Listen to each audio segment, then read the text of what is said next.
Meeting शुरू करने से पहले ही आप लोगों से बात करें। अब तक इस मामले में मैंने बहुत कम बोला। मध्य प्रदेश में एक जगह थोड़ी बात की और जगह बात नहीं की, क्योंकि मैटर सब जुडिस था। 2 जगह अदालतों में ये मैटर चल रहा था, तो ऐसे में बोलना अच्छा नहीं माना जाता है, ठीक नहीं माना जाता है, इसीलिए मैंने उस पर कुछ नहीं कहा। अब मैं आपको थोड़ा विस्तार से सारी बात बताऊं। मध्य प्रदेश में 3 राज्यसभा की सीटें खाली हुई जिसको फिल करना था। 2 सीटें क्लियरली भारतीय जनता पार्टी के लिए गई। तीसरी सीट में 58 एमएलए कांग्रेस को चाहिए थे। कांग्रेस पार्टी के पास 62 एमएलए थे। 62 एमएलए होने पर हमारे पास 58 से हम थोड़ा ज़्यादा ही थे, तो मुझे वो सीट मिली और पार्टी ने मुझे अपना कैंडिडेट बनाया और मैंने मेरा नॉमिनेशन फाइल किया।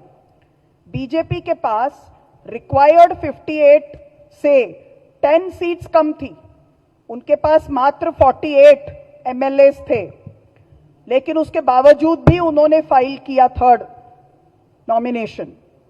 ये अपने आप में बताता है कि उसी दिन उनके मन में फाउल प्ले करने की बात आ गई थी। उन्होंने हरियाणा में ऐसे ही क्रॉस वोटिंग और फाउल प्ले किया था। अभी झारखंड में जो हुआ वो भी आप सबके सामने, क्योंकि 18 तारीख की वोटिंग भी हो गई, तो क्या किया गया वो आपके सामने है। तो फाउल प्ले के इंटेंशन के साथ ही उन्होंने 3rd नॉमिनेशन भरा। इस दौरान मध्य प्रदेश के एमएलएज, जब से मेरा कैंडिडेचर अनाउंस हुआ, ऑर्गेनिकली पहले दिन नामांकन में आए। सब ने मेरा 4 सेट में हम फाइल कर सकते हैं नॉमिनेशन, हमने 4 सेट में फाइल किया। सारे एमएलए साथ आए, बिना किसी प्रकार के मोबिलाइजेशन के साथ आए। 2 प्रदेश कांग्रेस कमेटी के अध्यक्ष मध्य प्रदेश छोड़ के, माननीय महेश गौड़ जी तेलंगाना से और महाराष्ट्र से माननीय हर्षवर्धन सपकाल जी, ये भी साथ आए। तो एक तरह से ये क्लियर हो गया कि पूरी पार्टी ऑर्गेनिकली एक कैंडिडेट को सपोर्ट कर रही है। जब उनको ये महसूस हुआ कि इस बार यहां पे जोड़ तोड़ नहीं हो सकता, पैसों से खरीद फरोख्त नहीं हो सकता, डर के आधार पर भी खरीद फरोख्त नहीं हो सकता, तो उन्होंने इलेक्शन कमीशन के रिटर्निंग ऑफिसर्स के साथ ये साजिश रची। मैं पूरे जिम्मेदारी से कहूंगी, दोनों रिटर्निंग ऑफिसर्स कॉम्प्रोमाइज्ड हैं, election commission of India compromised है। देखिए, 2 कैंडिडेट्स फॉर्म भरते हैं, मैं भरती हूं मध्य प्रदेश में, परिमल नथवानी भरते हैं झारखंड में। मुझे उस दिन स्क्रूटिनी के दिन मुझे केवल समय दिया जाता है 5:30 बजे तक का कि मैं मेरा पक्ष रखूं। परिमल नथवानी को दिया जाता है अगले दिन सुबह 11 बजे तक का टाइम, और उनका रिजल्ट आउट होता है अगले दिन दोपहर में 3 बजे। मेरे केस में जब उन्होंने एक लीगल नोटिस, जो कि क्रिमिनल केस नहीं है, और अब आपसे ज्यादा किसी को नहीं पता, 12 तारीख को जब उच्चतम न्यायालय में मेरा इलेक्शन के स्टे को हम फाइट कर रहे थे, उसी दिन यहां हैदराबाद कोर्ट में उसका भी फैसला आ गया। कोर्ट ने यह कहा कि उनका जुरिस्डिक्शन नहीं है इसका कॉग्निसेंस भी लेने का, यानी कि कोई कॉग्निसेंस लिया नहीं गया था। भारतीय न्याय संहिता के संशोधन में अभी एक प्रावधान किया गया है कि मान लो लोग फॉल्स केसेस फाइल करते हैं, तो फॉल्स चार्जेस और केस फाइल करने से पहले कोर्ट उनको एक लीगल नोटिस देती है ताकि वो आके अपना पक्ष रख सकें, ताकि फ्रिवोलस केसेस फाइल न हो। यानी कि मेरा जो था वो तो कोई क्रिमिनल केस नहीं था, मात्र एक लीगल नोटिस था ऑन अ प्राइवेट कंप्लेंट, जो कि प्री कॉग्निसेंस स्टेज में था। अब लीगल नोटिस और प्री कॉग्निसेंस स्टेज के किसी भी नोटिस के लिए फॉर्म 26 में, जो कि इलेक्शन के एफिडेविट के तौर पे भरना पड़ता है, कोई कॉलम ही नहीं है जहां आप लिखो कि आप पर कौन से लीगल नोटिसेस पेंडिंग है। जब हम लीगल केसेस जो पेंडिंग है वो लिखते हैं, बहुत सारे कैंडिडेट्स लिखते हैं, तो लीगल नोटिस के लिए कोई कॉलम होता तो हम लिखते हैं, उसमें न लिखने जैसी कोई बात ही नहीं थी। इनफैक्ट जब रिटर्निंग ऑफिसर्स ने मेरे से पूछा कि क्या आप पे कोई लीगल नोटिस पेंडिंग है, जबकि ऑब्जेक्शन रेस हो गया, तो मैंने कहा हाँ मेरे पे पेंडिंग है। As a law abiding citizen मैंने उस नोटिस का जवाब दिया है, क्योंकि जिस मैटर पे उन्होंने लीगल नोटिस डाला है वो तो मेरे कार्यकाल के पहले का है। मैं 2025 में इंचार्ज बन के आई, ये मैटर तो उसके बहुत पहले का है, तो मेरा तो उसका इससे कोई कनेक्शन ही नहीं है। तो ये बहुत साफ बात थी। और हमारे वकीलों ने, जिसमें विवेक तनखा जी और डॉक्टर अभिषेक मनु सिंघवी, जो कि देश के नामी लीगल लुमिनरीज हैं, उन्होंने मेरा पूरा एफिडेविट चेक किया।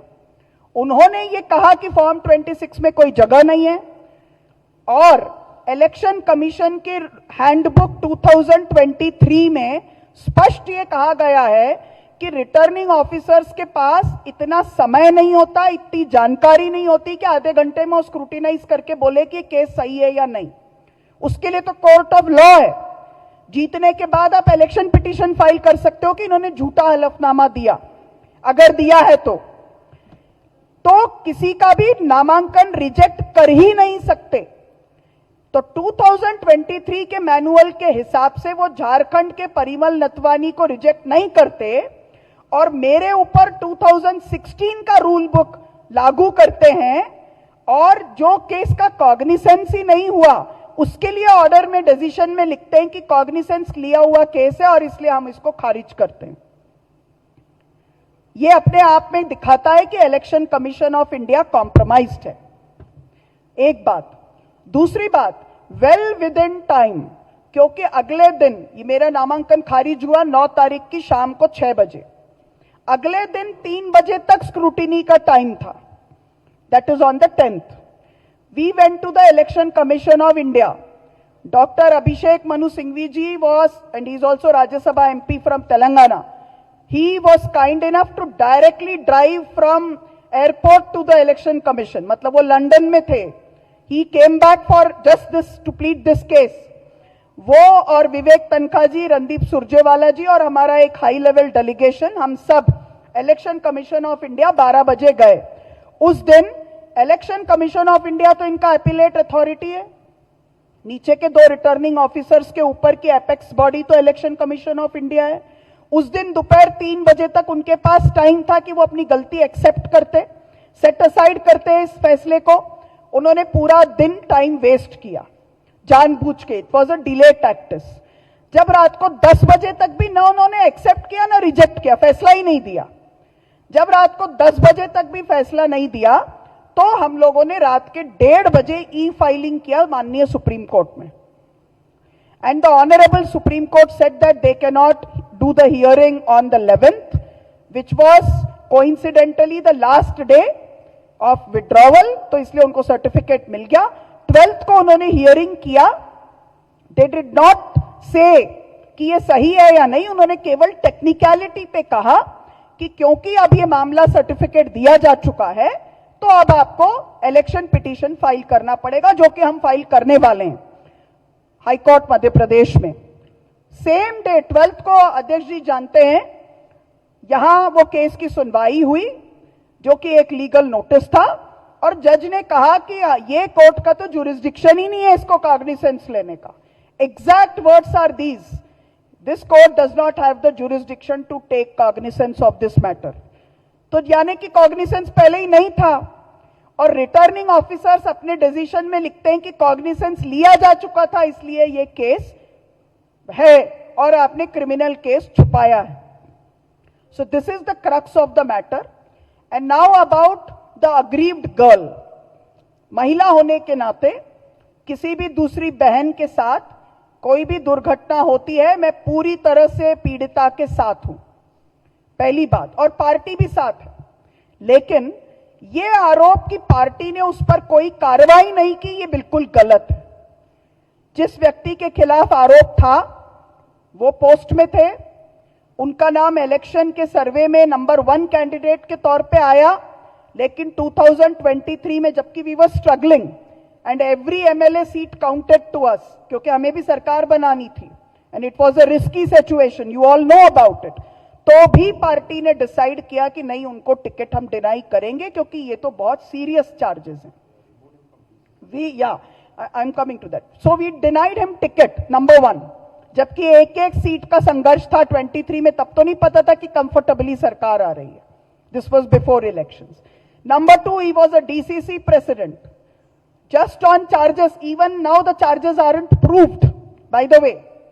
लेकिन on a moral ground, on moral responsibility, party ने उनको DCC से हटाया. Subsequently, he has also been suspended from the party. पर अगर कोई आके हमको ये कहे कि आज भी वो घूमता है, अपने नीस की प्रोग्राम में जाता है, तो that we have no authority to check anybody else's movement. वो तो जेल से छूटे हुए व्यक्ति को भी बाद में फ्रीली घूमने की इजाजत है. उन पर अभी तक कोई चार्जेस प्रूव हुए नहीं हुए. We are not defending him. We have already taken our action. He is not now a party member. अब लेकिन वो अपने फैमिली मेंबर के किसी कार्यक्रम में जाते हैं तो ये तो चार्जेस अपने आप में बेसलेस है. इंडियन कॉन्स्टिट्यूशन व्यक्ति को देखता है, यूनिट को नहीं देखता. हम नहीं मानते कि एक की वजह से पूरे फैमिली को आप विंडिक्ट कर सकते हो, और वो भी ये तो दूर का फैमिली है. Sister has now got married, she is in a different family. तो ये चार्जेस लगाना पूरी तरह से बेसलेस है. और हम ये बात नजर मिला के कह सकते हैं कि इलेक्शन कमीशन इज कॉम्प्रोमाइज्ड, क्योंकि ये एक सीट का मामला नहीं है ना. पिछले 10 दिनों में क्या हुआ है? अब हम सिर्फ वोट चोरी, राहुल जी ने पहले कहा, फिर सीट चोरी यानी मेरे सीट की चोरी की. क्रॉस वोटिंग से हरियाणा में उन्होंने एक सीट चुराने की कोशिश की. झारखंड में उन्होंने एक सीट चुरा लिया पैसों से, खरीद फरोख्त और डर से. लेकिन अब पार्टी चोरी की तरफ बढ़ गए हैं, क्योंकि वन नेशन वन पार्टी की तरफ ये बढ़ाना चाहते हैं और लोकतंत्र को मौकरी में बदलना चाहते हैं. लार्जर इश्यू ये है. नाउ लास्ट पॉइंट इसके बारे में, क्योंकि बहुत बात हुई है, बहुत तरह के कॉन्स्पिरेसी थ्योरी बहुत स्मार्टली भारतीय जनता पार्टी ने प्लांट की है. I don't by any of these theories. सब फेक बात है. ये ध्यान भटकाने की बात है, और नॉर्थ इंडिया ये बात को अच्छी तरह से जानता है. विंध्य के नीचे थोड़ा भारतीय जनता पार्टी से कम सामना करना पड़ा है आप लोगों को. एक समय था 90s में, इन्होंने पूरे देश में ये फैलाया कि गणेश जी की प्रतिमाएं दूध पी रही हैं. इन्होंने माननीय महामहिम शंकर दयाल शर्मा जी जीवित थे, राष्ट्रपति थे, ये फैला दिया कि वो मर गए हैं, जो भी झूठ था. सिटिंग राष्ट्रपति को मृत घोषित करवा के एक अफवाह चलाया. और ये वो जमाना था जब सोशल मीडिया नहीं था, और अब तो सोशल मीडिया है. तो वेरी कन्वीनियंटली, ताकि हम इलेक्शन कमीशन ऑफ इंडिया पे सवाल न खड़े करें, ताकि हम इन लोगों के ऊपर सवाल न खड़े करें, इन्होंने ये इल्जाम लगाया कि कोई ना कोई कॉन्स्पिरेसी है. पूरी पार्टी एक साथ है.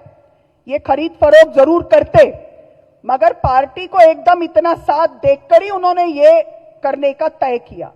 All these conspiracy theories are bogus, completely baseless.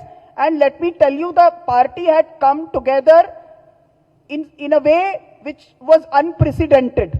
इसीलिए उन्होंने ये क्रूशियल काम इलेक्शन पिटीशन, इलेक्शन नॉमिनेशन को रिजेक्ट करने का तय किया और उसको पूरा किया. नाउ लास्ट पॉइंट, कि हम में से कोई इस बात से निराश नहीं है.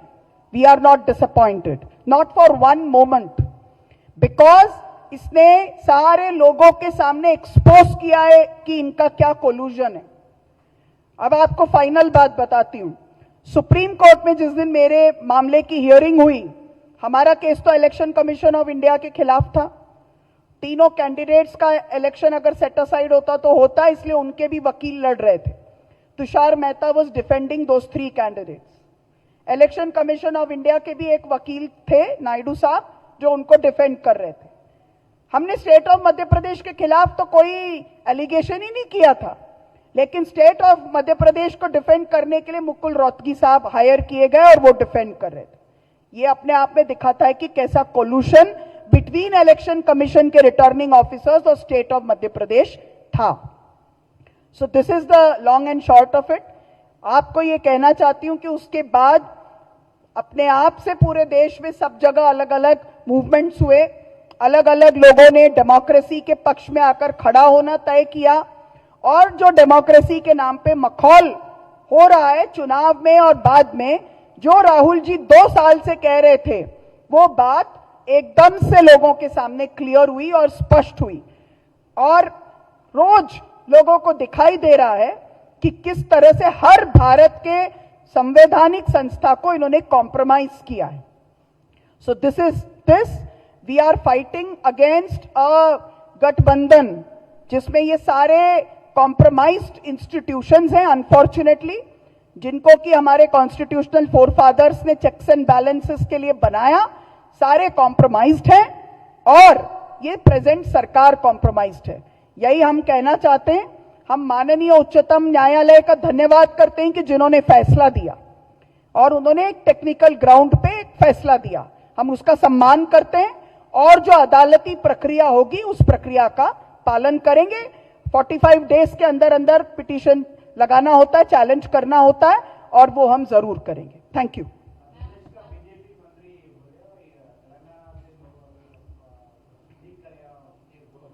मैंने बोला ना, ये सारे कॉन्स्पिरेसी थियरीज पहले दिन से फ्लोट हो रहे हैं. अच्छा, एक बार के लिए ये भी मान लीजिए कि सबने मिलकर बुरा करने की कोशिश की, पर क्यों कोई करेगा? सबको एक सीट चाहिए थी, हमारी पार्टी को तो बिल्कुल चाहिए थी. और अगर सबके सब थियरी को भी सही माने तो ये भी इस बात को जस्टिफाई नहीं करता कि election officers, returning officers compromise थे. मान लीजिए कि उन्होंने लाके कागज दिया, तो रिटर्निंग ऑफिसर्स के कॉम्प्रोमाइज होने का बचाव नहीं हो रहा है ना. रिटर्निंग ऑफिसर्स को तो फेस ऑफ इट पता था कि ये लीगल केस नहीं है, ये लीगल नोटिस है, तो उन्होंने क्यों उसको खारिज किया? खारिज करने वाले अथॉरिटीज कौन है? ये कॉन्स्पिरेसी थियरी देने वाले तो नहीं है. हमारे पार्टी के लोगों ने तो जाके नहीं कह दिया कि कैंसिल करो, वो तो रिटर्निंग ऑफिसर्स नहीं थे. रिटर्निंग ऑफिसर्स और इलेक्शन कमीशन ऑफ इंडिया के कॉम्प्रोमाइज्ड व्यवहार को किसी भी तरह का ऐसा बात कह के बचाव नहीं किया जा सकता. They can not hold this as a shield. This is utter nonsense. क्योंकि मान लो कि everyone in the party was involved in some और the other conspiracy.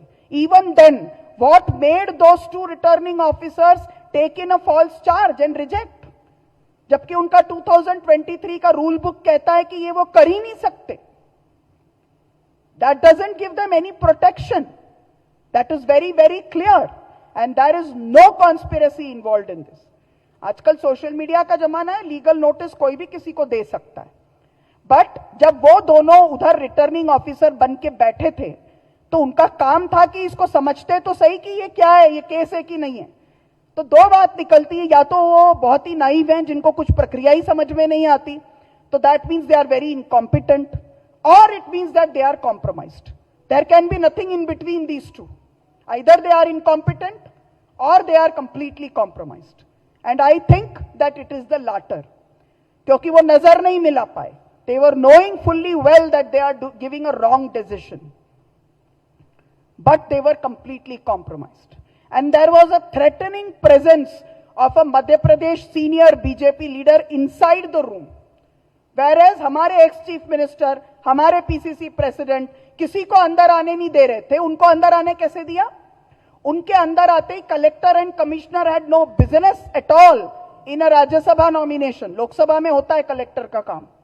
Collector commissioner have got nothing to do with the Rajya Sabha nomination process. वो आके उस scrutiny के room में कैसे बैठ गए? That moment itself it was clear कि ये कॉम्प्रोमाइज्ड हैं और ये गलत इरादे के साथ आज यहां पर आए हैं.